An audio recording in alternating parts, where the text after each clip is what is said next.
ไปหับป้อนสักคนนี่ญาติโยมเขามาฟังก่อนนะ นี่เปิดก็เลยตักถามเขามาความจริงแล้ว ถ้าจะอู้ถึงเรื่องมูนี่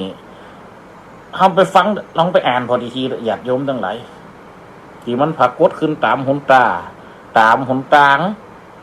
ตามกลางห้องต้องเมืองตามแพะตามป่าอะไรมันมีเหมือนกันหมดตุตีกูตางญาติโยมทั้งหลายแต่มันเป็นคนละชนิดกันนะมันเป็นคนละยังกันนะญาติโยมบรรดาพ่อแม่พี่น้องอันที่อยู่ตามบ้านตามจองกับห้องต้องเมืองในส่วนมากก็จะเป็นแบบเนี้ยเป็นจิตวิญญาณสัมภเวสีของที่มีบุญหนักของบุญรักของเนี่ยวนเวียนอยู่ตามโลกมนุษย์วนเวียนอยู่ตามไกลคนเนี่ยแต่กลางแพะกลางปลาก็มีนะส่วนมากจะเป็นอสุรกายอะไรอย่างเงี้ยห้องอันนี้เลยแม่แต่ตะกี้ตัวเจ้าก่อนที่จะเข้ารายการเนี่ยก็ได้ไปฟังนะรายการตั้งอัน YouTube รายการหนึ่งมันสดเข้ามาความจริงแต่เขาก็ฟังเรื่องเหตุการณ์บ้านเมืองหมดตะกี้ฮอนฟังเขาก็ฟังข่าวเพราะยังว่านะเหตุการณ์ปัจจุบันนี่ก็มีเรื่องข่าวดีข่าวให้ข่าวร้ายข่าวเสียอันบังเกิดขึ้นมาคณะศรัทธาบรรดาพ่อแม่พี่น้องก็ได้รับฮู้เสพอันที่เป็นสื่อ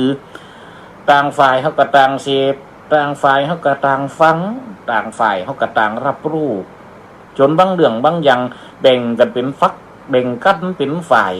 ต่างฝ่ายก็ด้วยพินิจพิจารณาบางของก็แสดงบางของก็แสดงความคิดเห็นออกมาตั้งคอความบางของก็อันหันแล้วปุ๊บกึดไปเก็บไปกึดในใจจนตัวเก่าปุ๊บกึดหนักก็มีนี่บางของก็โต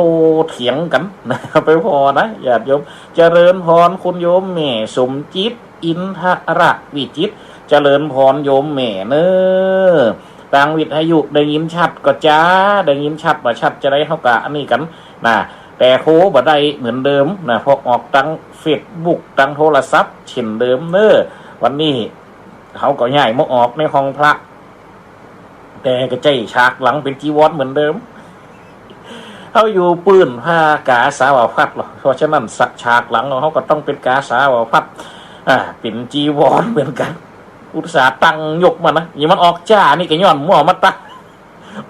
งเนี่ยอย่าโยมทั้งหลายมัวมาตั้งเตรียมสถานที่เพราะวันนี้มาเพียวบนวิหารเพ่มา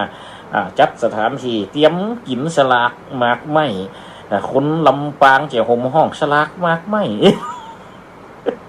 เอาก็ห้องไปเปิดนะผู้หญิงเซ็นสลากหังวัดห้วยแหนเท่านี้ก็จะกินสลากตามสลากในวันที่29ในตำบลนี่กินหมดทุกวัดเนอะถ้าเป็นตำบลไม่สุกอำเภอเจียงหุมบ่เว้นสักวัดจดหมด ทุกวัดกินหมดนะอำเภอเจียงหุมเขาเนี่ยบ่เว้นสักวัดนะวัดไหนไก่กันนี่ก็กินอย่างวัดไม่สุกนี่กินมันผูกละหล่องไปไตนี่กิโลกำถึงเดี๋ยวคุณโยมวันนี้โทรบ่ได้เนอวันที่28ไปวัดบรรพตสกิดความจริงวันที่28นี่เป็นวันดาของอาตมาภาพแต่ในฐานะที่เขาช่วยเหลือกำจูกันมาก็จำเป็นต้องได้สละเพศไปเห็นสักชั่วโมงหรือ2ชั่วโมงหนึ่งประมาณ 3-4 ชั่วโมงมั้งการเดินทางไปแฮมไปห่วมกิจกรรมไปกันนะครับผมก็จะไปอยู่ความจริงก็ว่าอันก็กะว่าจะบ่ไปนี่แหละญาติโยมทั้งหลายแต่อย่างใดเพราะว่าเป็นหน้าที่นะครับที่เขาห่วมกันเพื่อพระศาสนาญาติโยมทั้งหลายแต่ก็เลยจำเป็นจะต้องได้ไปห่วมเปิ้นนะครับซึ่งอาตมาภาพเนี่ยก็มีภารกิจติดอยู่จังหวัดในความจริงก็เป็นวันดาสลากตัวเก่าแล้วนะแต่เขาก็ต้องไปฮือใดอยู่ ไปห่วมเตะด้วยเปิดกันได้อันนี้แล้วนะครับฉากหลังงามแหละคุณโยมแม่ ฉากหลังนี่เหมือนเดิมเนาะคุณแม่โยมแม่เนาะเป็นเขาอยู่ปืนพระกาสาวพัดบ้มจะมีแค่ผืนนี่นะมันมีผืนมุ้งบนในผืนหนึ่ง มีมุ้งบนในผืนหนึ่งแต่ห้องออกโดยอีกระป๋ออันวันที่28นะตะเตะทำกันคอนกันวันนั้นก็ไปก่อนเดินทางไปถึงก่อนเปิดกระเริ่มขวายในวันนี้เขาจะเริ่มเดินทางไปสักออกเพจไปสักกี่โมงหูแต่เวลาบ่ายพอดจะได้เตะนี่เพราะวันนั้นเนี่ยยังถึงไปเตะตอนอันนั้นถึงออกเจ้าเพราะคำก่อนเขาได้เวลาเจ้าอย่างแต่คนนี้เขาจะเวลาบ่ายเพราะแล้วเมเจ้านี่เขาจะอยู่เพก่อน วัดห้วยแหนเขาพี่ก่อนเพราะว่ามีการจัดดาสลากกระพัดวันผูกนี่อย่างกับวันนี้เขาไปวัดวันพุธร้อนผูกเป็นวันตานของวัดห้วยแหนนะอยากชมทั้งหลายวันผูกนี่เป็นวันตานเพราะฉะนั้นก็จะมอบหมายคือสามเณรเขียนเซ็นการลายจื่อฮือเจ้าป่อเจ้าเมฆเจ้าปีนายน้องปีปานาอาสถาที่เป็นมะห่วมกินที่เป็นมะห่วมตานยอหยกไหมตานสลากกับพัดของวัดอัตมาภาพเนี่ยนะนี่เพิ่นได้จัดแจงเตรียมไว้นะเพราะฉะนั้นศรัทธาบรรดาพ่อแม่พี่น้องอันนี้ก็เป็นกิจกรรมของวัดเฮานี่นะญาติโยมทั้งหลายอันนี้คนดีเพิ่นตักถามเข้ามาเนอะครับเนอะทางใน Facebook นี่ก็มีทาง Facebook ไล่ก็ได้นะครับอันดับภาพก็จะได้ได้จ๋าวันนี้ก็จะได้เข้าได้เรื่องดีว่าความจริงเนี่ยเฮามาฟังเรื่องนี้เอาไปแม่แต่พระอริยสงฆ์ที่มันปฏิบัติดีปฏิบัติชอบปฏิบัติถึงปฏิบัติเข้าคำเปิ่นกำได้ปฏิเสธว่าสิ่งมูนี่บ่มีในโลกสิ่งมูนี่เป็นตัวสมมุติประกำใจยังมีปรากฏขึ้นทุกเจ้าไปอ่านพบในหนังสือเล่มหนึ่งสมัยก่อนเก่าเขาไปฟังแล้วก็ปินดีนากัวเป็นหนังสือของพระอาจารย์ฟั่นศรัทธาบรรดาพ่อแม่พี่น้องหลวงปู่ฟั่นนิ่มเจษณอยนะเป็นภาคปฏิบัติตนหนึ่งศรัทธาบรรดาพ่อแม่พี่น้องเป็นพระปฏิบัติตนหนึ่งในศาสนาพุทธเมืองไทยเฮานี่เปิดมีปฏิปทามีการปฏิบัติได้เข้าถึงหัวใจแห่งพระศาสนาแม่แต่เปิ้นนะขนาดเป็นสงฆ์ที่มีความสามารถปานนี้เปิ้นก็ยังได้ปฏิเสธว่าสิ่งหมู่นี้บ่มีกับบ่มีปรากฏเลยนะแต่เปิ้นเมื่อเฮาทุกเจ้าไปอ่านแบบไปพบในหันอันหนึ่งในประวัติของเปิ้นสมัยตะก่อนพุ่นแหละเป็นหนังสือเก่าแต่เฮาเป็นละอ่อนเฮาอ่านนี่มันจำหรอกแต่ถ้าเป็นสมัยเดียวว่าเธอไปจำยังอ่านไปตั้งหน้าลืมไปตั้งหลังไปคนก็ไม่ก็อ่านหนังสือสวดบางอย่างนี่โตฝึกเป็นเดือนนะญาติโยมทั้งหลายกว่าจะได้นี่เอาลองคือว่าและอันยังกระตามที่ได้มาตั้งแต่ตอนเป็นละอ่อนตอนที่ว่าเป็นอิติปิโสภควะอรหังสัมมาสัมพุทโธไปลืมยังโรงเรียนป้าว่าสมัยตะก่อนใหม่ๆก็จะได้แล้วโอ้สวดมาสาธุอิติปิโสภควะอรหังสัมมาสัมพุทโธว่าก็มันจะจ้างว่าเพิ่นได้เพิ่นจังน่ะมันจับมันถูกไปจังว่าเฮียมาถึงเดียวเต้าเดียวมันจะหาได้เฮียนมาลุ่มจะหาได้เอามาอ่านเนาะฟังเหมือนว่าจำได้เต้าจบแล้วก็มันจะลืมเลยนะบทนี่แล้วก็บทที่จะมาเฮียนเดี๋ยวตั้งใจเฮียนไปเอาแต่เอาว่าบางทีบางครั้งลืมก็มีนะญาติโยมทั้งหลายหนังสือนี่บางฝั่งโอ้มาเฮียนหนังสือวันน่ะเฮียนมาเฮียนเลยปั๊บเต้าลืมมันคือเตะสถานทั้งหลายนี่อันนี้ทุกเจ้าก็ไปหันมาแต่เหมือนเนาะหนังสือมันเป็นหนังสือวัดห้วยแหนนี่เป็นโรงเรียนที่สอนเกี่ยวกับศาสนาสมัยก่อนเป็นยุคสอนศาสนาวันอาทิตย์มีคนเฮียนหนักมีคนเฮียนหลายนี่จะคุณถูกใจโยมเป็นเพราะว่าโยมเหมือนวันนี้เป็นตักเดียวกับโถเข้ามาสักเดียวเขาวันนี้ก่อนจะออกรายการในบทโถเข้ามานะญาติโยมทั้งหลายแต่เลยจะเป็นเอาภาษีนี่คนโยมเหมือนมาถวายนะเพื่อจะรอพอตั้งรายการเฟซบุ๊กไล่เปิดกะอันนี้ละมันก็เลยเอาของเปิดมาใส่หลวงพ่อต้องใส่นะใส่แน่นอนใส่เพื่อยังเพื่อหึงหูประจักษ์ว่าเขาเอามาแต่มาใส่แต่ใจใดแต่ในญาติโยมทั้งหลายมาถึงเรื่องของเขาต่อมาถึงเรื่องเข้าต่อในญาติโยมทั้งหลาย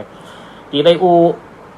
เจริญพรคุณโยมแม่เนอเปิดตักเขามาบอกนี่นะทางวิทยุก็ได้ยินชัดเจนเจริญพรขอบอกขอบใจเนอเปิดตักเขามาบอก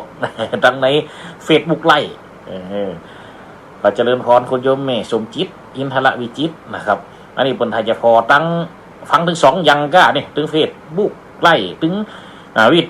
ถ้าไหนอยู่ก้าเนาะ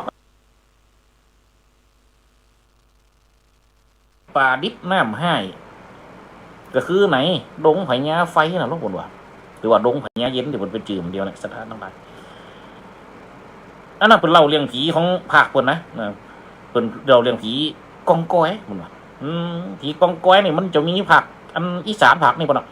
ผักเหนือเขานี่เขามาฟังว่าผีกองก้อยเนี่ยคนเมืองเขาจะห้องผีอย่างผีอีข้อยนี่เองผีปกกระโลงนี่เองแต่เขาไปฟังหัวเนื้อหาดูเจ้าก็ไปอ่านในหนังสือเกี่ยวกับอันเวทสันดรเนาะหนังสือมหาชาติหนังสือมหาจักรเขาเนี่ยเกี่ยวกับเวทสันดรเนี่ย เขาก็มาฟังเรื่องการพันละนาเกี่ยวกับผีเนี่ยมีลักษณะที่วิสัยที่คล้ายๆกันอยู่อย่างหนึ่งผีอีข้อยบ้านเฮาเนี่ยกับยังว่านะมีแข่งเดียวเหมือนกันเนาะในอันนี้ว่าห้องก้อย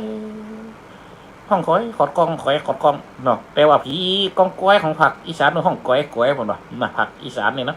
เอามาฟังสำเนียงแต่ละตีแต่ละตางนี่การเล่าถึงผีประเภทนี่มันมีญาติโยมทั้งหลายแต่แข่งเดียวเคียวเต็มปากอันนี้ว่าเหมือนกันสถาบันดาผมไม่พี่น้องมันก็อีข้อยแข่งเดียวเคียวเต็มปากผมไปฟังในทำอันลำดับทำมหาปุณคีอูฮัลโหลมีฮันฉบับหนึ่งได้ลำดับลำดาอันนี้ไว้นะสถาเอาไปฟังผีอีข้อยแข่งเดียวเคียวเต็มปากนั่นเอาฟังขี้แข่งเดียวผีอีข้อยนะมีแข่งเดียวเคียวตำปากมันหักห้องหักห้องอยู่ตามเทอมโดมาหักห้องอยู่ตามดอยห้องไว้ว่าข่อยขอดคองอันนี้ก็ยังมีอยู่แม่แต่อยู่ในอันทำจุจกบางฉบับก็มีนะหลังจากจุจกเดินทางมาถึงเจจุจกมันเป็นเรื่องเกี่ยวกับในเนื้อหาของจุจกไปในทำจื่อว่าทำกุมารหลับวันที่นางมาที่ฝันก่อนจะได้ตานลูกนะจุจกไปถึงบรรณสาระละติ่มเข้าไปเถอะนะญาติโยมทั้งหลายจุจกนอนอยู่ตามเงือบหรือไม่เงือมทำนะโอ้ผมมาฟังหามาสถาบันดาผมแม่พี่น้องโอ้ที่เป็นเล่นการ์ดบางคนนี่ตู้เล่นใจฟังเขาใจวิวไปได้เลยนะวิวไปเนื้อหาของทำอันนี้ตุเจ้ากับไปได้ยินตุเจ้าแฮมโตนบนเตดตุเจ้าได้เอายุกเป็นเน้นเขาจะไม่ต้องเขาหุมหรอกซื้อเทปมาไหวปัจจุบันนี่เขาก็ยังมีอยู่นะเทปนะแต่เขียงเล่นมันได้มีมันเก่าไปหลุดแล้วเดี๋ยวเปิดโอ้มันย้มเนี่ยคนก็ว่าเทปย้มเสถียรตั้งปลายตั้งเก้าจัดนี้ตั้งกลางเอาล่ะตั้งเตียตั้งกลางจัดนี้ตั้งปลายไปล่ะเสถียรตั้งปลายจัดนี้ตั้งเก้าเริ่มใครดีก็มีนะเดียวนะโอ้บางทีเขาฟังเปิดโอ้เปิดเสียงม่วนมีเกิดมีแก่เจ็บตาเสียงมันจะได้เลยเห็บลื่นหรือมิเนี่ยอยากยอมอะไรคือเจ้าไปได้จำไว้บทหนึ่งตอนที่เป็นเน้นเราลองฟังเล่าถึงตอนที่จุจกขึ้นนอนบนเงื่อมทำกลางป่าไม่ดงไผ่คีรีตอนตีนี้ออกจากนางอามิตตามุ่งหน้าสู่ป่าสาขาเพื่อจักได้เดินทางหาเวทสันดอนตนเป็นเจ้าต้นไฟเผาในการกินการตานมักจะฮือตานตั้งแต่เข้าและน้ำโภชนะอาหารฮือตานตั้งลูกเต่าฮือตานตั้งเนื้อตัวเก่ากายาตั้งแต่ผมลงมาพดเผียวปลายตีนตูนเจ้าก็มีกระตนเจ้าก็มีจิตบทวินข้างไว้มาหากว่ายกได้เป็นตานก็ชักจะหากมั่งตานทุกสิ่งเนี่ยญาติโยมทั้งหลายในบทว่าไปหรอกคณะที่จุจกเดินทางเข้าไปในป่าเวลานั้นตะวันหลวงหลับหลงเหลี่ยมดอยเสียงห้องอวยโวยห้องขอยขอดคองมันมีในธรรมหรอกเสียงห้องไว้ห้องขอยขอดคองสางห้องอึกอักสางห้องอึบอักดังเสียงห้องดึกอักดังกับไฟสนนกแสกบินบนวนเก่าไม่แหงพรามเท่ากองหายามเวลาแจงหยังมาไก่หนักนะเสียงบางหลวงห้องนี่สถานทั้งหลายผากดมีเพียงหมดนะคือถ้าว่ามันมีแหมยาวอยู่ผมจริงติดดูเจ้ามานี่เห็นหน่อยเดียวมันมีความเตียดมันโลถ้าคนได้ติดม่วนนี่ตึงม่วนนะตราวันหลวงลับลงเหลี่ยมดอยเสียงห้องวอย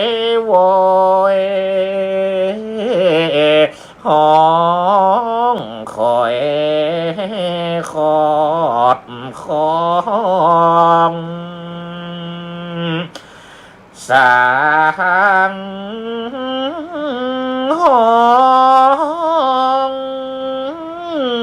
อึก ดังกับไฟสูนนกแสกบินโบนวนเก่าไม่แห้งพรามเท่ากองหายามเวลาแจงยังมาไก่หนักมาเสียงบางหลวงห้องนี่เหรอ เสียงบางหลวงห้องโอ้คนห้องว่าบางบ้านเขานี่ห้องบางหลวงเนาะบางหลวงบางอ้อล่อไอ้ละบนห้องเนาะบางทีก็ห้องบางโอลาก็ไม่บางเลยเสียงมันห้องปัดนี้นากลัวสมัยตะก่อนตู้เฮานี่มันได้ยินวัดเฮานี่ไปได้ยินปุ่นวัดบันกิวมีฮันปีไปนอนจ่วยงานโอ้เนี่ยนาเนี่ยงานสลากเนี่ยหนาวจ้อยไว้หรอมันห้องเขาก็ไปยินฮะบักเกิดทางยินกำเปียกก็ไปได้ยินเสียงฮะเนี่ยศรัทธาทั้งหลายมันเนี่ยคือขนลุกนะสิ่งเหล่านี้นี่มันจะมีกับบ้านเฮาก็รู้มันมีแบบขับคิดขับข่วยบ้านข่วยเมืองนอกเมืองตีบางแห่งที่เพิ่นเจียเลี้ยงหมูนี่เปิ้นก็ยังปรากฏจดเจียมีเขียนขึ้นมาน้องคือพอญาติโยมทั้งหลายแม้แต่ในบันทึกในหนังสือของคนเดินป่าก็ได้เล่าได้ว่าเอาไว้นี่อีสานเบิกก็มีนะเอามาฟังเด้อพามก็เล่นพามก็ลัดเล่นเลี้ยวในระหว่างภูผานี่สุริยาแห่งคำแรงหลงคำแรงหลงไม่ผีเหนียวไหวห้องขนพ้องพงข่างเสียงบางรั่วโอ้นี่คือวิธีเสียงบางเหมือนกันเนี่ย วิธีเสียงบางเหมือนกันรู้เนี่ยเสียงบางรั่วซุ้มเสือสมวยซุ้มเสียสมวยดงกองก๋วยกักนี่สถานทั้งหลายกองก๋วยเนาะกองก๋วยมันอ่านเป็นสำเนียงของเปิ่นเนาะสำเนียงมันกับเป็นสำเนียงของเปิ่นเดียวเขานี่มาอ่านเป็นสำเนียงเมียงแสดงว่าสิ่งเหล่านี้มันมีอยู่กุฏิกุฏางว่าจะเป็นดินแดนใดแม่แต่ฟังตะวันตกที่เปิ่นบินวิทยาศาสตร์ของเปิ่นนี่เข้ามานักแม่แต่เปิ่นมีความเจี๋ยมีความสิวิไลบ้านเปิ่นมีไฟใจสว่างไปทุกทินตีแต่ก็ยังมีสิ่งเหล่านี้ฮึบังกดหันอยู่นะญาติโยมทั้งหลายไปฟังเด้อนี่อันนี้เป็นของใครเหมือนกันแต่เป็นของภาคพื้นอีสานพามก็เล่นเลี้ยวในระหว่างภูผาสุริยาเอียงคำแรงลงไม่พี่อย่าไหวอันนี้นี่ เอาก็ได้ของไปเปิดฟังนะขอคือมันเปิดปิดให้ฟังหรอกไงตัวเจ้าอีสานเนี่ยตะกี้ไปก็ฟังเอาก็จำทำนองวะจำได้ฟองได้หลายนี่ญาติโยมทั้งหลายเปิดแต่เป็นว่าคนละตอนนี่อันนี้เขามาว่าตอนทั้งปลายในหนังสือเล่มนี้นะ แสดงว่ามันมีญาติโยมทั้งหลายเนาะเพราะฉะนั้นนี่คนเลยมีการทำบุญไงมีการทำบุญมีการฮือตามส่งบุญไปฮือถ้าไปเกิดเป็นเทพบุตรเป็นเทวดานี่กันบัจเจได้ฮับที่ของที่เป็นตามที่นะต้องไปเกิดเป็นเปรตเป็นว่าถึงจะได้ฮับนี่ศรัทธาเปรตก็คือยังคิดตะวิญญาณที่เป็นบรรพบุรุษที่ตายไปที่เฮาทำกันเป็นเปรตตะกี้นี่โลเนาะไปแล้วโลอันนี้เอาละทำละอันจำได้เด็กของคุณโยม ได้เลี้ยงใช้น้อยใจน้อยจำได้ให้เหมาะนี่อย่าโยมทั้งหลายได้เลี้ยงใจน้อยจำได้ให้เหมาะเนาะเพราะยังว่าเขาติดหมดแล้วบางทีมันเลี้ยงใจน้อยแต่พอดีตะกี้มันมีคนแสงคิ้วเข้ามาอย่างก็จะเลยจำเป็นนะก็รู้ก็มาคำเป็นยังก็ได้ว่าคือได้หมดอย่าโยมทั้งหลายเพราะว่าตะกี้เป็นเอาส่งมือเขาหรอดูเอาเบิกเครื่องฟินิชพิจารณาเดี๋ยวผมจะไปรอฟังหัวเนออันนี้ผมฟังทั้งวิทยุคุณโยมปอนะแต่คุณโยมที่เป็นขอเลี้ยงเลี้ยงเอาใช้น้อยเนี่ยระหว่างทำใจน้อยของเขาเนี่ยกูเตียตุเจ้าติดอิ่มใจน้อยสักเตือนนะตุเจ้าใจเนี่ยสังกัดฮะนี่เจี๊ยงานหัวไปนะถ้าว่าคนสบายอย่างกับใจอันใจเนี่ยสังกัดฮะใจทำใจเนี่ยสังกัดฮะตั้ง7 ห้องเนี่ยในการ เทศนะเป็นประการประโลมปอบประโลมเอาจิตเอาใจกันได้ญาติโยมทั้งหลายนะเฮือได้เกิดกำลังอกกำลังใจมันก็จะมีความปิดของมันมันก็ต้องมีความเป็นฤทธิ์ที่ของมันนะสิ่งเหล่านี้มันถึงความได้ซักได้ซิดเหมือนตัวเจ้าที่เคยอวยนะญาติโยมทั้งหลายมันก็ที่คุณโยมมันถามมานี่เปิดไปได้ยินเปิดไปห่มวัดป่าแต่เป็นคนเมียงเนาะเดี๋ยวก็ว่าผมจะไปได้ยินบทหนึ่งก็เคยได้ยินผ่านพระอาจารย์สวดบทนี้ออกรายการไล่สดบัดโตเขาสวดเมื่อสมัยได้เหมือนเดิมบนละคนว่าเพิ่นได้ยินอยู่เคยได้ยินอยู่แม่นสมัยตะก่อนกระใจถึงวันนี้กระใจแต่เขาเคยออกไล่สดเหมือนเขาเพราะว่ายังว่านะบ่มีเวลามันสวดเป็นเวลาได้หรอวัดห้วยแหนนี่2 ทุ่มปุ้นกว่าจะได้ตังนี่กูเตียกูประเมินตอนนี้เขาไล่สดได้มันสวดวันอย่างทุ่มไปสุ่มตรงเขาสวดล่ะแล้วก็ยังกับเดียวนี่โตกว่าจะมีเวลาโตมันเด็กปุ้นห้องก็จะเดียดนะกะมันก็เอาก็เลยไปยังอันออกไล่สดอีไงก็เลยแบบได้ออกมันแต่ก็ยังมีคนฟังอยู่บทนี้นะคนโยมก็จำไว้อยู่แบบโอ้ปึงอกปึงใจอยากให้พระอาจารย์สวดบ่อยๆเอาลงไปบ่อยโอ้มันเด็กคนโยมเขาสวดอันนี้ให้บีนี่สวดได้แต่สวดอีนี่มันบ่ได้เขากูไปตามบนเนาะมันถ้าว่าสวดออกรายการอันนี้ไล่สดนี่มันยังว่านะมันติดอยู่หลายสิ่งหลายอย่างอันดับแรกก็คือมันวัดห้วยแหนเขานี่สวดดึกนะกว่าจะสวดได้กับใจเวลาคำซึ่งเป็นบทที่ทุกเจ้าใกล้สวดเหมือนเขาใกล้หันใกล้สวดกันอยู่โลกนะโมเมพุทธาเตชะสารตายาธรรมมิกาเทชะปะสีทิปะสีเท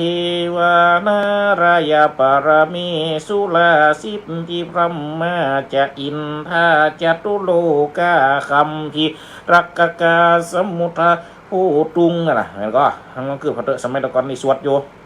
บางคนเคยฟังอาตมานี่ก็จะเข้าใจดีเขาก็จะห่มสวดกันมาตลอดอย่างกับวัดห้วยแหนนี่ต้องสวดเฮาสวดรอดหรอศรัทธาผมก็เข้ามาฟังเข้ามาห่มเขามาฟังสวดด้วยกันแต่มันก็มีบทแปลของมันนะถ้าเป็นทำเมืองเขานี่พูดทางอันถ้าว่าทำเมืองเขานี่เป็นใจเนี่ยสังกะฮะเนี่ยมันก็มีอยู่อันนี้ว่าไปตั้งกระทงกระถาในการรักษาคนหมดเลยอย่าโยมตั้งไหนนะเพิ่นเทศถึงเอาว่าทำเนี่ยเอาไว้ใจกับคนอีกเจ็บป่วยหมุ่ยใครบ่สบายกายาตุกอกตุกใจไปในหน่วงคอนเป็นหูห้อนเนี่ยเหยียดคิ้งกังหนาวเนี่ยศรัทธาทั้งหลายกาใจบทมูนี่ในการสวดซึ่งอาตมาภาพสำหรับคำมูนี่ปฐวีของเปิ่นโลใจน้อยนี่ก็มีเหมือนกันแต่ละตีมันว่ากับเหมือนกันอย่างกับวัดห้วยแหนนะเท่านี้ก็มีแต่ยังเขาลำเอาไปว่าเพราะมันเงาจืมนายใจน้อยว่าแต่คอเงาเป็นศอกพวกกะเอาไปว่าเฉพาะงานเบิกเนตรเปิดสายตาพระเจ้าว่ากะเพราะมันเจินสเปียดโลดพอใจจันนะใจพอใจสานาดีตีจะอินทาเต็มเต้าจุงใดเข้ามาอยู่บดโต้ห้องมหันมดหลดเตบบุตรเทวดาขอใช้ชานาอันมีแก่แม่น้ำไฟเมืองนาทีมันห้องมามดนะลองขึ้นวัดเตอเอาก็เลยใจแค่ทำมันนี่ของเขาเนี่ยอยากโยมตรงไหนสาระกะลิวิจสูตรเจเนี่ยสังกะฮะเจเนี่ยสังกะฮะตั้งเจ็ดเนี่ยเดี๋ยวเอียโลทุเจ้าจังใจนะกูเตียนะแต่ใจน้อยนี่มันใจสักเตีย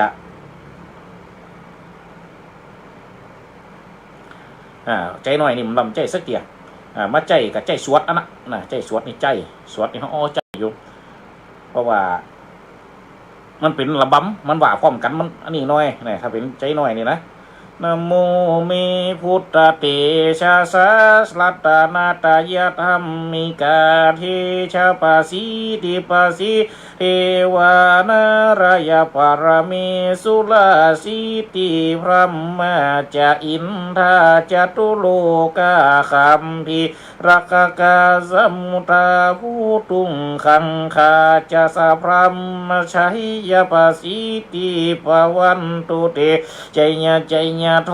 รณีธรณีอุตติอุตตินาทินาทิชัยชัยคาคุณละตุนนิไรนิไลไส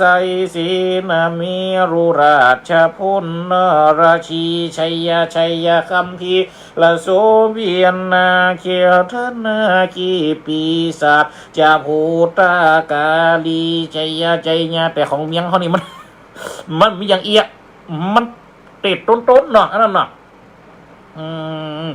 ฤทธิเตจาพระพุทธตนเป็นเจ้าตีไฟเฝ้าภาพผู้ม้วนผีสาบจุงใด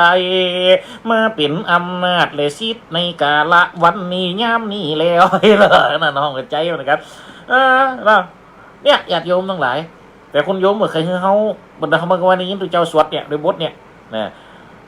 ก็เลยถามโอ้มันมีความหมายก็รู้ตั้งแต่นี่มาเลยนะมันมีบทแปลของเพิ่นแต่มันจะแปลตรงว่าอันนี้ตัวเจ้ากันแปลมันต้องป่ายมันกำเอามาฟังเนาะญาติโยมทั้งหลายตัวเจ้าจะได้สวดแล้วแปลให้ฟังนะโม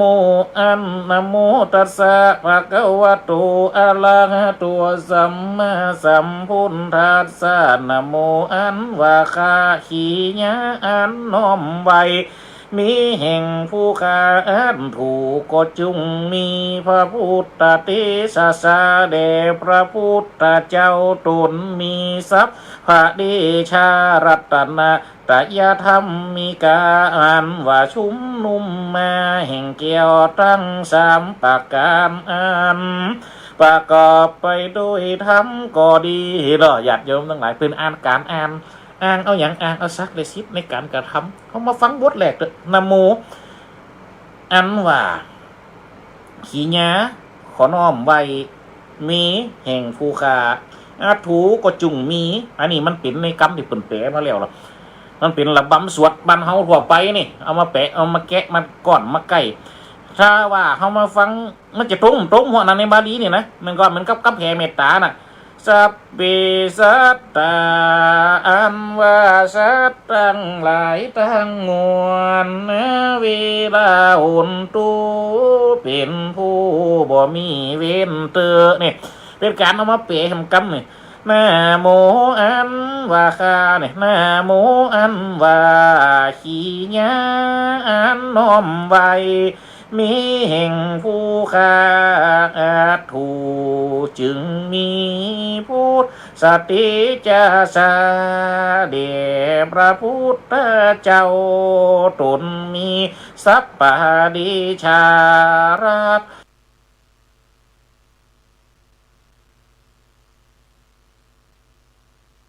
ที่ฮับสายมาได้เพราะว่าอย่างออกทางเฟซบุ๊กไล่ ออกทางเฟซบุ๊กไล่เด้อคุณโยมแม่ออกเฟซบุ๊กผ่านทางโทรศัพท์นะครับถ้าเขามีโทรศัพท์หลายเครื่องมันก็จะฮับอยู่ อันนี้มันมีเครื่องเดียวสามารถจะฮับได้ญาติโยมทั้งหลาย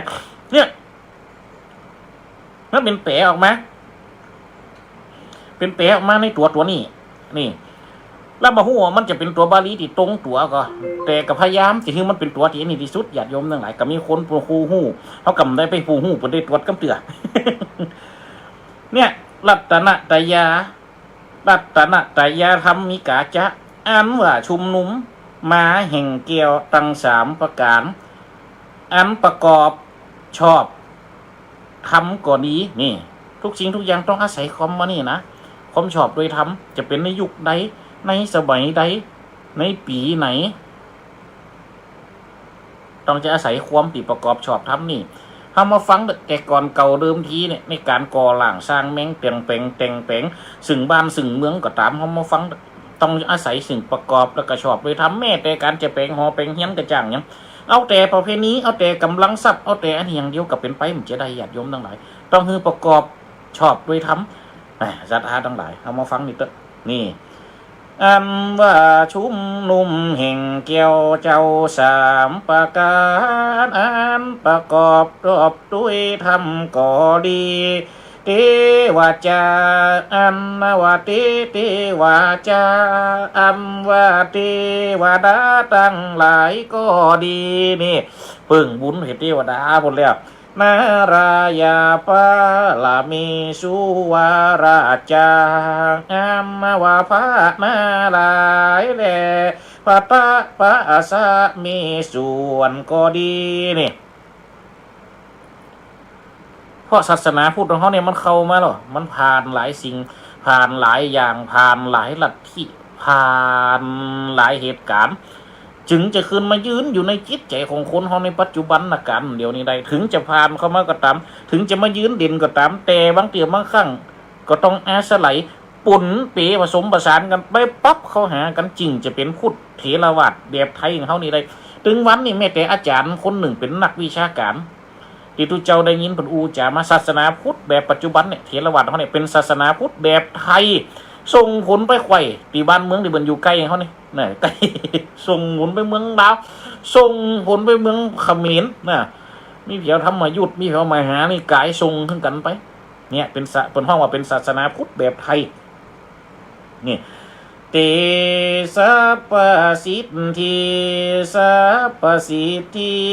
ผู้หุ่งเฮืองโดยประสิทธิสัตตสินก็ดีนี่ศรัทธาทั้งหลายอ้างเอาเพียเดชผู้การกุ่งหุ่งเฮืองประสิทธิสัตตสินคือได้มาบังเกิดเป็นสิริมงคลโลเตชะพรหมะเตชะพรหมะเตชะพรหมะจะอันว่าพระญาภมก็ดีดูอ่างเอาเดชของพระภมด้วยนะนี่อินทาจะอันว่าพระอินทร์ทั้งหลายก็ดีนี่ศรัทธาทั้งหลายจัตุโลกาวิลักขกาสมุทาภูตุง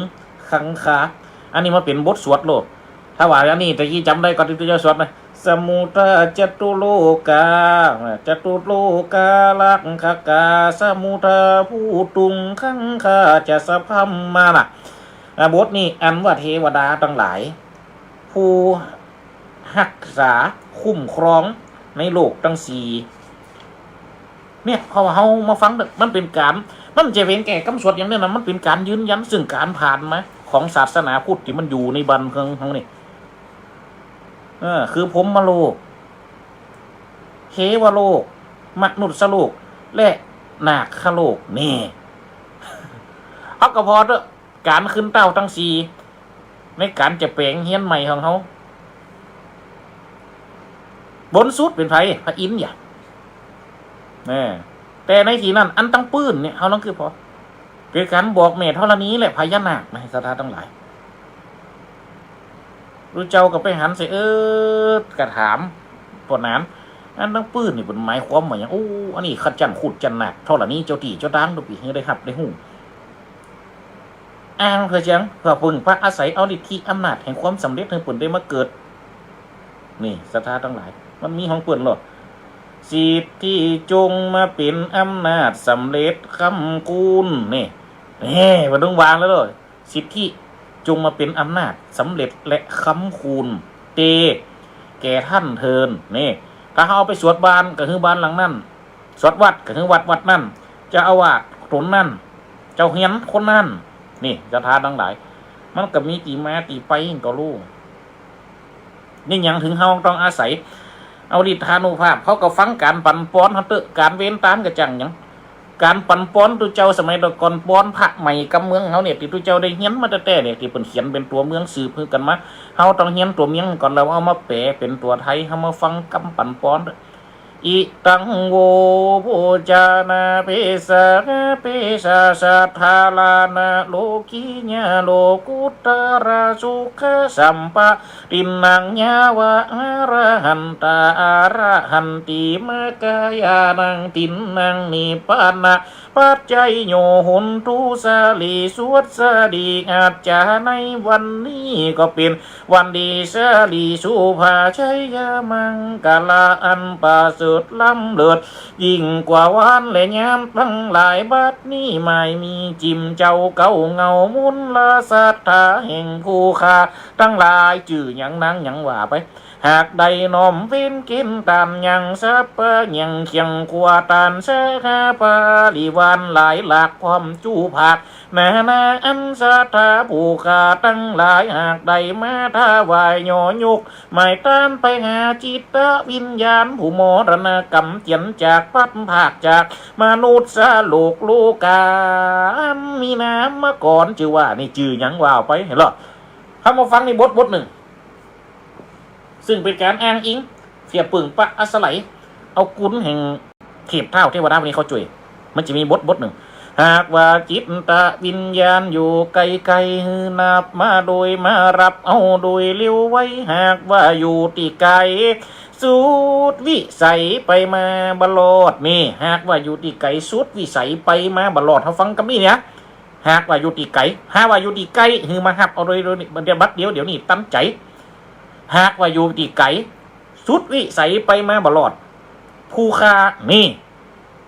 อันเป็นลูกศิษย์สลีสัพพัญญูพระพุทธเจ้ามีธรรมะเมตตาปฏิฆะหักเอาของตามของปืนตามนี่แหละถ้าว่าอยู่ที่ไกลแม้บ่ได้ผู้คาขอฝากหยอดไทยนี่มีการฝากเทวบุตรเทวดาเถอะนะมะเอสิขาอันมีพญาอินคมยมมาลาดนี่มันเหมือนกันโลขุดน้ำนาคพาระไมไอสวนกล่าวถึงโลกทั้งสี่เช่นเดียวกันญาติโยมทั้งหลายพรหมโลกเทวโลกมนุษย์โลกนาคโลกมีตั้งโตนจำบุญนี่และโตนจำบาปแสดงว่าเทวดาเปิดกับไม่ทำหน้าที่ของเปิดแบ่งช่วยกันจำเหมือนกันคนเขานี่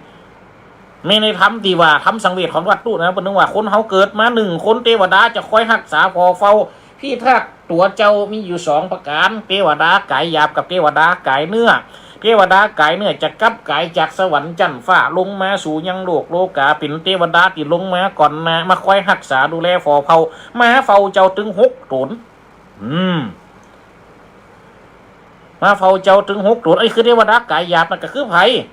พ่อแม่พ่อปู่แม่ย่าพ่อตาแม่ยายนี่6จะเนาะลูกจากฟ้าจากดาวมนากาศจากเมียงดาวเคยฝ่อเฝ้ายังเมืองฟ้าป่าดับโลกาโลกไตหากว่าลูกหลานลำให้เงียนมาพอเนี่ยดูเจ้าถึงว่าสักอย่างครับโอ้วันนึงว่าหรอถ้าว่าทำให้เงียนมาพอฮะอันใดจ้าจะเป็นแม่อันใดจ้าจะเป็นป่อดวงดาวดวงใดจ้าจะเป็นป่อหลวงไม่หลวงดวงดาวดวงใดจ้าจะเป็นป่ออุ้ยไม่อุ้ยเป็นว่าเพชรนี่คือคนเฮาได้เกิดถึงอย่างบรรพบุรุษโลดเพราะเฮาเนี่ยมันเป็นสายผีมาก่อนศาสนาถึงเวลามันก็เลยถึงเวลาเพียงมารวมกันก็เลยกลายเป็นศูนย์อันวุ่นว่าอุ่นไว้แต่ก็เป็นการตีมันงดงามไปอย่างหนึ่งคือคนเฮาบ่ได้กึดบ่ได้ลืมอย่าเฮาอยู่นี่เป็นการกึดคนทั้งบนไผกับป่อหลวงไม่หลวงโลป่อปูไม่ย่าโลป่อปูไม่ยากเป็นไผพ่อแม่ของพ่อตาไม่ย้ายก็เป็นไผนี่พ่อแม่ของแม่นี่บ้านเฮาป่อหลวงไม่หลวงป่อหลวงทั้งพ่อป่อหลวงทั้งแม่ถึงเวลาก็กินร้านนึงเปิ้นโน่อ่างสไลเอาเทวบุตรเทวดาพวกนี้นะแบ่งไม่มีตนจำบุญและกระตนจำบาปและเทวดากายหยาบและเทวดากายหยังกายติบนี่กายติบจะมีอยู่2 องค์คนเฮาเกิดมา1 คนจะรักษาอยู่2 ตนบุคละผู้ใดมีศีลนักเทวบุตรเทวดารักษาก็จะนักเปิ้นว่ามีศีลน้อยก็มีเลย2 ตนอันนั้นมุนก็ปากันไปแล้วบุญมันนักปักกันนี้เรียกกันนี้2 คนก็พอก็2 คนก็พอกุ้มอ่ะเนี่ยคนที่มีบุญนักเนี่ยเทวดากับพอนักพอเขามีตั้งตนช่วยจำซึ่งบุญเนี่ยมีตนที่ช่วยจำซึ่งบาปโดยเฉพาะสมณีบวชเข้ามาเนี่ยเป็นเรื่องว่าศีล5มีเทวดา2 คนคือคนบ้านศีล10นี่เทวดาจะอยู่รักษา4 ตนหมดว่ะศีล227อย่างกับตูเจ้าเขานี่คุบผ่องบ่คุบผ่องเทวดาก็ถึงรักษาพอเผาคนเลยกึดว่าตูเจ้าเป็นบุคคลที่สนิทกับเทวดาเนี่ยคนเก่าบ่เลยคิดจะอีหรออันนี้อาจารย์ของตูเจ้าเป็นคนอูฟังนะเป็นว่าอย่างตูเจ้าถึงเป็นบุคคลที่สื่อเทวดาได้ดีที่สุดกล่าวสักเคปิดก็ปออาจารย์ก่อนสมัยก่อนสมัยเก่า สมัยต่อก่อนดังเดิมแต่การกล่าวสักเกนี่ตุเจ้าประนมมือเหมือนว่าเพราะฉะนั้นลงมันเฮาก็เลยคือตุเจ้าเป็นคนเขามาเนี่ยในการกล่าวขึ้นสักเกก็มีตะเฮียปออาจารย์พระตุเจ้ามาเนี่ยเพราะว่าตุเจ้าต้องได้ประนมมือเจิญเทวดาดังนั้นเพิ่นนึกว่าปุกกะละผู้ใดที่เข้ามาบวชในศาสนาบุคคลที่คนเขาจะนอบน้อมปุกกะละบุคคลที่เขาจนจะไวก็มีแต่พระพุทธเจ้าคนเดียวเท่านั้นนี่ดังนั้นการกล่าวสเกล้นคนเมืองเขาลงเขานี่เลยโยกไปฮือปออาจารย์เป็นคนกล่าวเพราะว่ายังจะกล่าวเต็มกับกล่าวจะได้นะตึกธรรมะสวรรกาโลไปตึกอันนั้นเนาะธรรมะสวรรกาโลอะยัมพระทันตาอันนี้มันคือกล่าวยกเว้นตอนที่กล่าวตุเจ้าจะสวดบางเถียบางครั้งตุเจ้าว่าจะนั่นหลายตีหลายตั้งเขาเลยหันนั่นก็ตุเจ้าตนที่3ทายราชกล่าวก็ต้องจับพัดขึ้นมาตั้งกล่าวอูจ๋ากันเจิญเทวดาขึ้นมานี่บางปีบางแห่งนับวันทำกำหนดอย่างกับวันนี้เนื้อวัดห้วยแหนเขานี่ใครกับวันนี้เป็นวันอย่างนี้วันนี้เป็นวันสุขขังสุขวาระปัตตังคนกวนว่าเสียงมันก็ปออาจารย์เขานี่สุขังสุขวาระปัตตังสุขกัมมานันจะโลกนังสุขปะเปตเทสิตังสุขินทางศิลาสานามามีเนี่ยว่าวันนั้นก็อย่างจะคือสักเกกามิเจรูเปขีริสิงคาราตเตจันตาลิเคปิมานีติเปรัตเทจักขามีละเนี่ยไม่ได้กำเว้นทางกระจ่างอย่างอาศัยพึ่งพระเทวดาเพราะว่าเขาได้ผ่านในสิ่งหมู่นี้มาเพื่อเลยขึ้นว่าตุเจ้าเขาเนี่ยเป็นบุคคลที่จะรวบรวมเทวดาได้นักที่สุดพอพิศีล227เทวดาก็ต้องมีหักษานักดังนั้นบุคคลที่จะกล่าวฤทธิ์จะปึงปะอาศัยฤทธิ์แห่งเทวดาในใดเนี่ยต้องเป็นบุคคลที่ถึงพร้อมโดยซักและก็ซิบแม่ญาติโยมทั้งหลายลูกเลี้ยมเลี้ยวเลยนะลองเกิดมาด้วยเราจะได้ไปต่อวัตถิเนี่ยก้างานนี้ยังเลี้ยวเลยนะญาติโยมทั้งหลายเจิญเทวดามานี่พาลังนี้เตอ4 โลกโลกา4 โลก1พรหมโลกเทวโลกมนุษย์โลกและนาคโลกเนี่ยสิทธิก็จงเป็นสิทธิเอาว่าเป็นกรรมเขาดีกว่าสิทธิก็จงมาเป็นอำนาจสำเร็จค่ำคูณเนี่ยใจกำว่ากำถ้าเป็นตัวแม่งใจกำว่าใจตัวกะกำจูนะกำยังเขาเนี่ยกำจูถ้าเป็นอันนี้มันเป็นกำของเมืองลาวมาลูกเนี่ยบทสวดบทดีนะเดี๋ยวเป็นกำว่าค่ำคูณเต๋แกทันเทินแน่แกตัวทางต่ำปุกกะละผู้เป็นทาวาสวดวัดก็เป็นเจ้าอาวาสวัดวาศาสนาถ้าสวดบันสวดจ้องก็คือเป็นมงคลหอเฮียนเดียนดาวเจ้าหอเจ้าเฮียนเนี่ยศรัทธาทั้งหลายสมุทาภูตุงเนี่ยสมุทาภูตาคังคาจักนี่สมุทาภูตาคังคาจะอันว่าแม่น้ำคงคาอันเกิดไหลมาแต่น้ำสมุทรก็ดีสัมภาษีที่จะอันว่าอำนาจแห่งพระแห่งความภาษีที่แห่งทั้งหลายทั้งพวงพระวันตุจุงมีเตแก่ท่านเทินนี่ศรัทธาทั้งหลายอันเนี้ยอย่างกับตุเจ้าว่ากันก็เหมือนกับเมืองอยู่นะเหมือนทำเมืองเหมือนทำใจน้อยของเมืองเขาอยู่นี่แห่งหลังแห่งไหลแห่งแม่น้ำนาที่ฝ่ายเมืองแห่งหลังแห่งไหลนะลองก็บอก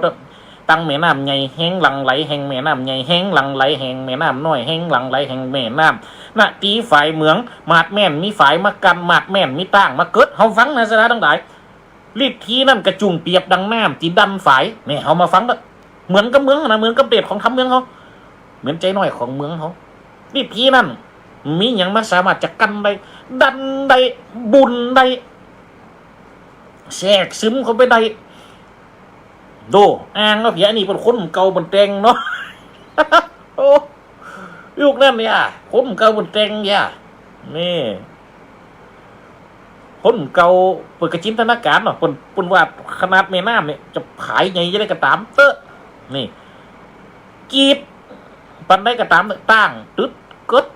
น้ำก็ยังซึมยังไหลเลี่ยมได้เหมือนเต่าเปิ่นนึกว่าเลี่ยมเต่าน้ำบุญเข้าได้กุฏิบุญเข้าได้กุฏังสิ่งที่จะปัดเป่าครัวที่เป็นน้ำได้เปิ่นว่าอาศัยสิ่งยังนี่สิ่งที่แฝน้ เอามาฟังกับขัวแปะกันนะเอาวนาทุกเจ้าจะมีเวลาจะมาอูฟังทุกเก๋มันตึกฟอร์มว่าสิ่งที่แปะน้ำเป็นว่าอย่างของที่มีขนเนาะสิ่งที่แปะน้ำคือขนสิ่งที่แปะขนมัจจุราชสิ่งที่แปะพญาตยานี่คนเขาเป็นว่าอีแล้วนะอันนี้ทุกเจ้าได้เห็นไหมเพราะปอคูดูได้เปิดเป็นปลงน้ำหรอหลงน้ำโอ้ไปไหลอยู่ได้เปิดเป็นละออนหรอสิ่งที่เอาชนะด้ามในนี่ประวัติของที่มันเป็นขน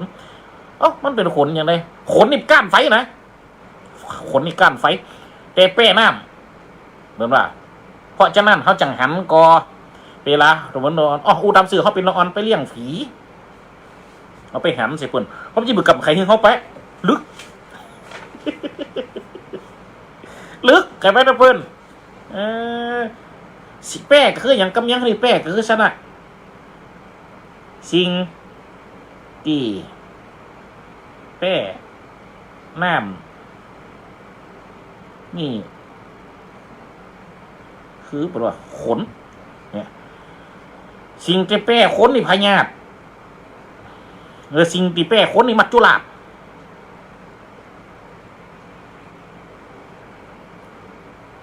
นี่คือมัจจุราชเป็นว่าโอ้จะหมดเวลาแล้วกับอูไปออกมามัจจุราชคืออย่างคือความตาย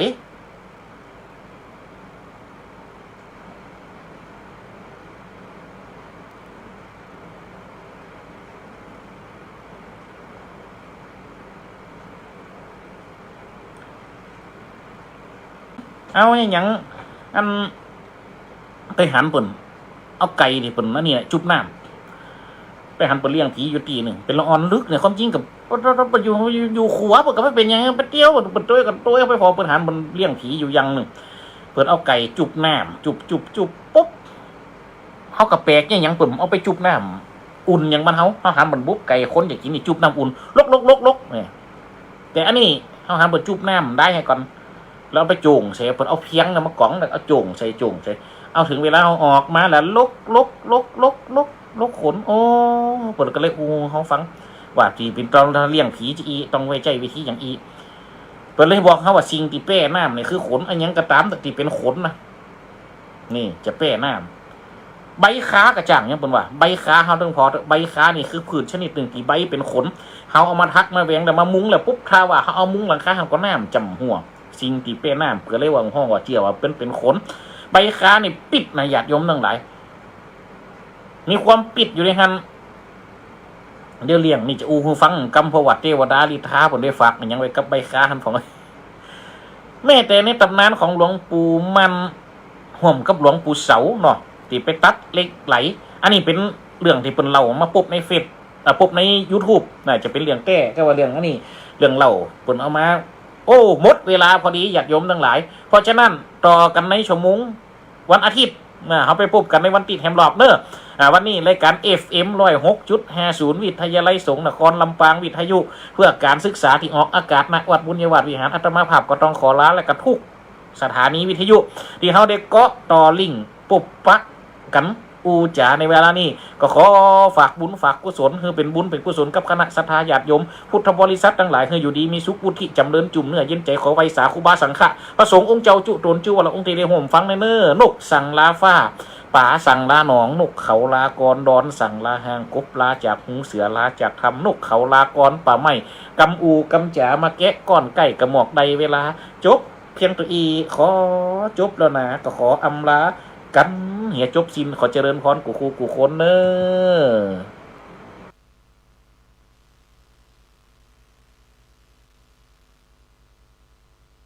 พุทธศาสนิกชนทุกท่านร่วมงานตักบาตรเทโวโรหณะประจำพุทธศาสนิกชนทุกท่านร่วมงานตักบาตรเทโวโรหณะประจำปี 2568 ในวันพุธที่ 8 ตุลาคมนี้เริ่มตั้งแต่เวลา 6 นาฬิกาเป็นต้นไปณลานวัดพระธาตุดอยน้อย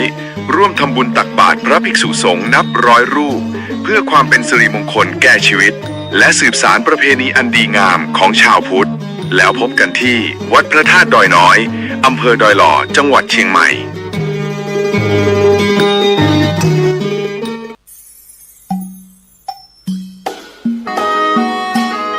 งานบุญจุลกฐินสามัคคีประจำปี 2568 ขอเชิญท่านฐานะบดีเศรษฐีผู้ใจบุญนายทุนผู้ใจดีศรัทธาสาธุชนทุกท่าน ร่วมเป็นเจ้าภาพงานบุญครั้งยิ่งใหญ่ ปั่นฝ้ายทอบุญจุลกฐินสามัคคี เพื่อสมทบทุนซื้อที่ดินที่ธรณีสงฆ์ณวัดบ้านแพะตำบลบ้านเป้าอำเภอแม่แตงจังหวัดเชียงใหม่ในวันที่ 11 และ 12 ตุลาคม 2568 ดังมีกำหนดการดังนี้ วันเสาร์ที่ 11 ตุลาคม 2568 เวลา 15 นาฬิกาเริ่มเปิดกี่ทอผ้า ร่วมกันทอผ้า ตัดแยกขันเย็บย้อมตลอดทั้งคืนเวลา 17:30 นาทีศรัทธาสาธุชนรับประทานอาหารเย็นแบบขันโตกเวลา 19 นาฬิกาพิธีบวงสรวงบอกกล่าวเทวดาพิธีเทวาพิเศษท้าวมหาพรหมและวัตถุมงคลต่างๆร่วมกันจุดดวงประทีปถวายเป็นพุทธบูชาเวลา 19:45 นาทีการแสดงประกอบการเก็บฝ้ายและการทอผ้าจุลกฐินเวลา 20:30 นาทีร่วมกันจุดโคมล้านนาถวายเป็นพุทธบูชาวันอาทิตย์ที่ 12 ตุลาคม 2568 เวลา 7 นาฬิกาศรัทธาสาธุชนรับประทานอาหารเช้าเวลา 8 นาฬิกาเริ่มเดินขบวนแห่ผ้าจุลกฐินเข้าวัดเวลา 9:39 นาทีพิธีเจริญพระพุทธมนต์สมโภชผ้าจุลกฐินณวิหารล้านนาพิธีสืบชะตาหลวงแบบล้านนาเวลา 11 นาฬิกาถวายพระทหารเพลณหอฉันแสนพันล้านศรัทธาสาธุชนรับประทานอาหารกลางวันเวลา 13 นาฬิกาพิธีถวายผ้าจุลกฐินสามัคคีกล่าวคำถวายผ้าจุลกฐินร่วมกันถวายอัฐบริขารและบริวารกฐินคณะสงฆ์อัปโลกและครองผ้าจุลกฐินคณะสงฆ์อนุโมทนาเป็นเสร็จพิธีร่วมเป็นเจ้าภาพซื้อที่ดินไร่ละ 600,000 บาทร่วมเป็นเจ้าภาพซื้อที่ดินงานละ 150,000 บาทร่วมทำบุญกองบุญละ 1,999 บาทหรือตามกำลังศรัทธาร่วมทำบุญออนไลน์ได้ที่ธนาคารกรุงไทยชื่อบัญชีวัดบ้านแพะเลขที่บัญชี 876-051-2954 ติดต่อสอบถามร่วมทำบุญและร่วมเป็นเจ้าภาพโรงทานโทร 082-979-1635 พระมหาธิวากรคัตติยสิริเจ้าอาวาสวัดบ้านแพะวัดบ้านแพะจึงขอเชิญชวนทุกท่านร่วมบุญในวันและเวลาดังกล่าวโดยพร้อมเพรียงกันขออำนาจคุณพระศรีรัตนตรัยจงโดลบันดาลให้ทุกท่านที่ร่วมทำบุญในครั้งนี้จงมีแต่ความสุขความเจริญด้วยอายุวรรณะสุขะพละปฏิภาณธนสารสมบัติคิดหวังสิ่งใดขอได้สำเร็จสมดังหวังทุกประการทุกท่านเทินขออนุโมทนาบุญล่วงหน้ามาณโอกาสนี้เจริญพร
ท่านสามารถติดตามรับฟังรายการนี้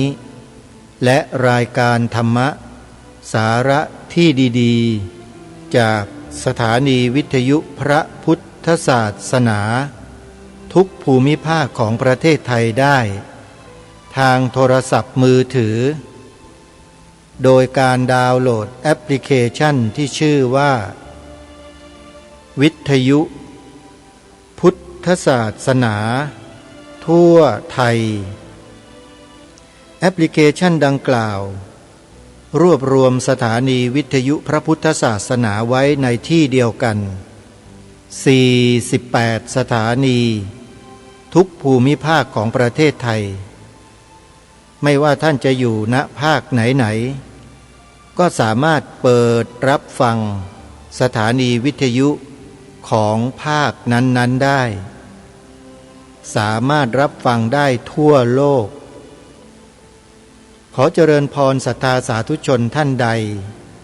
แนะนำให้ผู้อื่นดาวน์โหลดแอปพลิเคชันนี้ผู้บอกก็จะได้บุญด้วยเท่ากับว่าได้ช่วยกันเผยแผ่ธรรมะให้ธรรมะเป็นทาน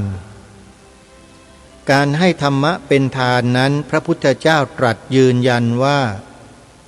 ชนะการให้ทั้งปวง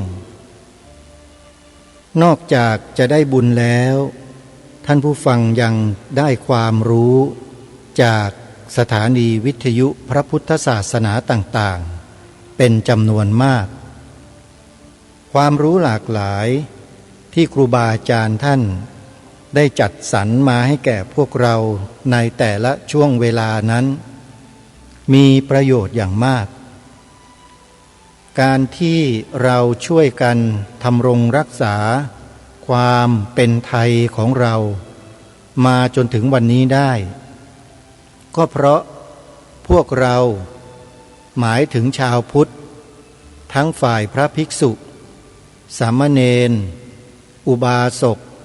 อุบาสิกาคฤหัสถ์ญาติโยมทั่วไปต่างทำหน้าที่ของความเป็นชาวพุทธได้อย่างถูกต้องและเหมาะสมมาโดยตลอดสำหรับคฤหัสถ์ญาติโยมไม่มีเวลาที่จะมานั่งศึกษาเล่าเรียนเขียนอ่านตำรับตำราพระบาลีอรรถกถาดีกาซึ่งเป็นคำสอนของพระพุทธเจ้าได้อย่างละเอียดลึกซึ้งได้ก็ให้พระสงฆ์ท่านสามเณรท่านทำหน้าที่ศึกษาเล่าเรียนอย่างจริงจังจะเรียกได้ว่าศึกษาเล่าเรียนกันแบบเอาเป็นเอาตายกันเลยทีเดียวจนสามารถทรงจำไว้ได้สามารถที่จะแปลภาษาบาลีซึ่งเป็นพระพุทธดำรัสสอนของพระสัมมาสัมพุทธเจ้ามาให้แก่พวกเราได้ศึกษาเรียนรู้ในภาคของภาษาท้องถิ่นได้ด้วยนี่คือการสืบสารรักษาต่อยอดบุญประเพณีวัฒนธรรมจารีต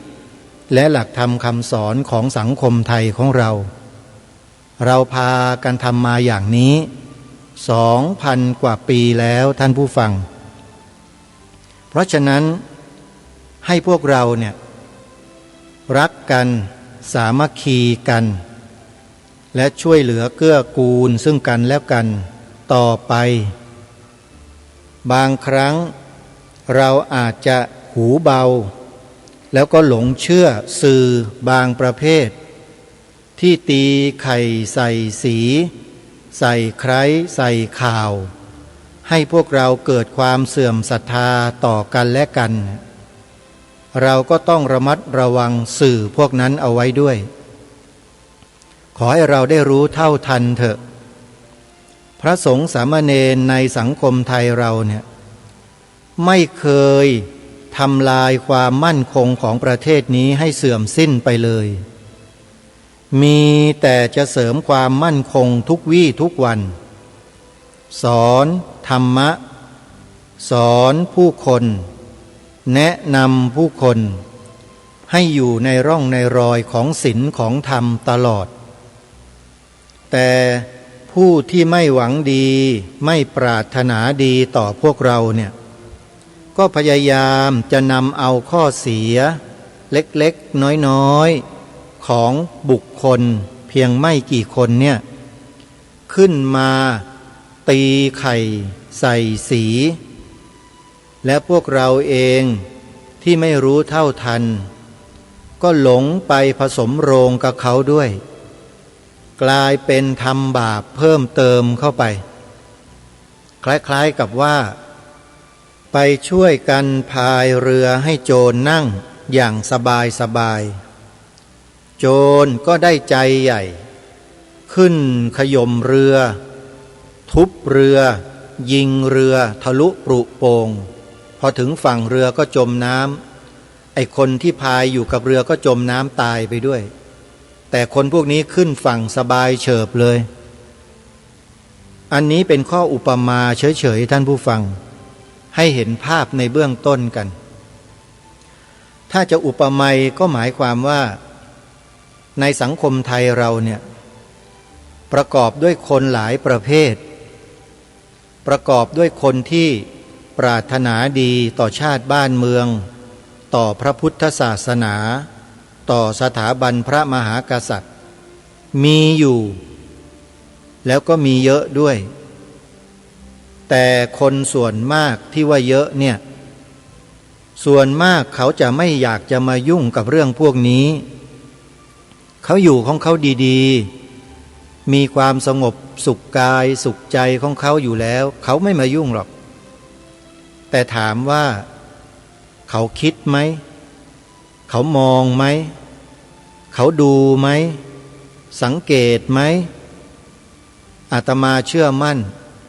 ว่าพี่น้องประชาชนคนไทยเราส่วนมากที่ยังนิ่งๆกันอยู่นั่นน่ะเขาไม่ใช่นิ่งเฉยนะโยมเขาดูเขาพิจารณาเขาชั่งน้ำหนักและเขาเหล่านั้นก็ทราบเป็นอย่างดีด้วยว่า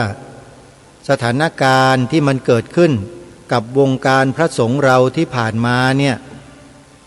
มันมีขบวนการกระทำกันอย่างไรและเริ่มต้นอย่างไรแล้วโหมกันแบบไหนแล้วทำให้เกิดผลอะไรขึ้นกับพระพุทธศาสนาในบ้านเมืองของเราท่านเหล่านั้นพิจารณาดูอยู่ตลอดเรียกว่าพลังเงียบอย่าไปว่าท่านเหล่านั้นเชียวนะท่านเหล่านั้นคอยดูกันอยู่ส่วนพลังที่ไม่เงียบก็มีอยู่สองประเภทคือพลังบวกกับพลังลบพวกพลังบวกพวกนี้จะออกมาชี้แจงแสดงอธิบายให้สังคมได้รู้ได้เข้าใจในทางที่ถูกที่ควรเมื่อได้ยินการโหมกระแสข่าวไม่ดีของพระจะต้องตั้งจิตตั้งใจไว้อย่างไรตั้งตนไว้อย่างไรท่านก็แนะท่านก็บอกให้พวกเรานั้นดำรงตนอยู่ในท่าทีที่ถูกต้องอย่างไรอันนี้เรียกว่าพลังบวกส่วนพลังลบพวกนี้พอได้ยินข่าวเท่านั้นแหละก็เล่นข่าวไปกับเขาด้วยมีเฟซบุ๊กก็เขียนลงเฟซบุ๊กทำคลิปด่าพระลงเฟซบุ๊กมีติ๊กต็อกก็เขียนด่าพระลงคลิปด่าพระในติ๊กต็อกมี YouTube ก็ลง YouTube ด่าพระใน YouTube